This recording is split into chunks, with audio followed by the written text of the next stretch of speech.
తెలంగాణ నూతన సచివాలయంలో సీఎం కేసీఆర్ అధ్యక్షతన జరిగిన కేబినెట్ భేటీలో పలు కీలక నిర్ణయాలు తీసుకున్నారు. 3 గంటల పాటు సాగిన రాష్ట్ర మంత్రివర్గ సమావేశం రాష్ట్ర ఆవిర్భావ దశాబ్ది వేడుకలతో పాటు పలు అంశాలపై కీలక నిర్ణయాలు తీసుకున్నారు. జీవో 111 ఎత్తివేయాలని కేబినెట్ నిర్ణయించింది.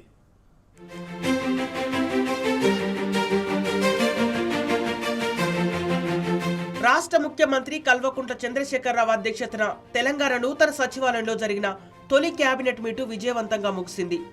3 గంటల పాటు సుదీర్ఘంగా జరిగిన రాష్ట్ర మంత్రివర్గ సమావేశం పలు కీలక నిర్ణయాలు తీసుకుంది.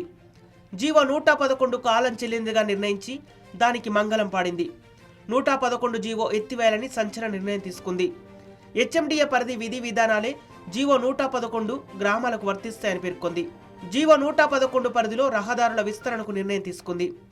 84 గ్రామాలకు మేలు చేసేలా జీవో 111 ఎత్తివేసినట్లు పేర్కొంది. ఇందుకు ప్లాన్ చేయాలని అధికారులకు ఆదేశాలిచ్చింది.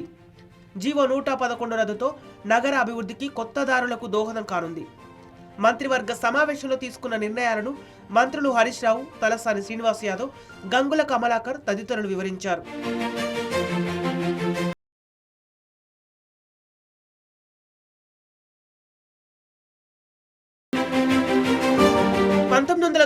లో 111 జీవో అప్పటి ప్రభుత్వం తీసుకొచ్చింది.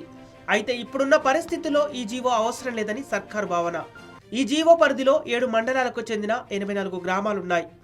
ఈ 84 గ్రామాలకు ఇకపై ఎలాంటి ఆంక్షలు ఉండవని కేబినెట్ నిర్ణయం తీసుకుంది. ఈ గ్రామాల చుట్టూ రింగ్ మైన్ను నిర్మాణం చేయాలని నిర్ణయించింది. కాళేశ్వర జలాలను మూసి గండిపేటకు లింకు చేయాలని నిర్ణయం తీసుకుంది. రానున్న రోజుల్లో హుస్సేన్ సాగర్ను గోదావరి జలాలతో నింపాలని కేబినెట్ నిర్ణయించింది. హిమాయత్, ఉస్మాన్ సాగర్ కలుషితం కాకుండా చర్యలు చేపట్టాలని కేబినెట్ నిర్ణయం తీసుకుంది.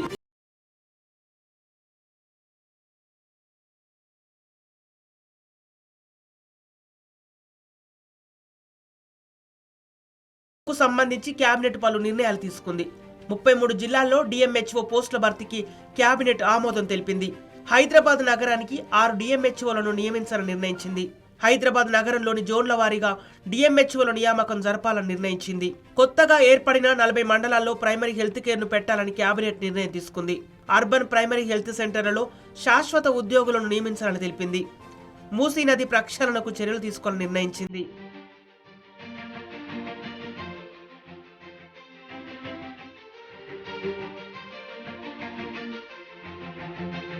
వ్యవసాయ రంగంలో మార్పు తెచ్చేందుకు మంత్రి నిరంజన్ రెడ్డి ఆధ్వర్యంలో సబ్ కమిటీ వేయాలని నిర్ణయించింది. నకిలీ విత్తనాల మీద ఉక్కుపాదం మోపాలని, నకిలీ విక్రయాలు చేపట్టే వారిపై పీడీ యాక్టుకు కేబినెట్ నిర్ణయం తీసుకుంది. జొన్నలు కొనేందుకు కేబినెట్ నిర్ణయం తీసుకుంది. Umamaheshwara lift irrigation scheme phase 1, phase 2 cabinet నిర్ణయం తీసుకుంది. కుల వృత్తులకు ఆర్థిక సహాయం అందించడానికి సబ్ కమిటీ వేసింది. ఒక్కొక్కరికి ₹1,00,000 చొప్పున ఇవ్వాలని నిర్ణయించింది.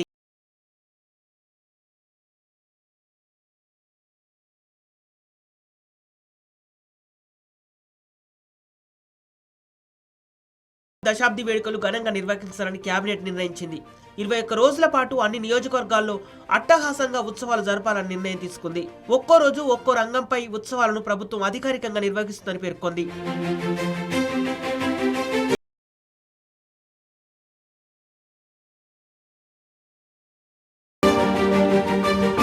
బీసీ బంధు ప్రకటించిన కేబినెట్ మైనార్టీ కమిషన్లో జైన్ కమ్యూనిటీని చేర్చాలని నిర్ణయాన్ని తీసుకుంది.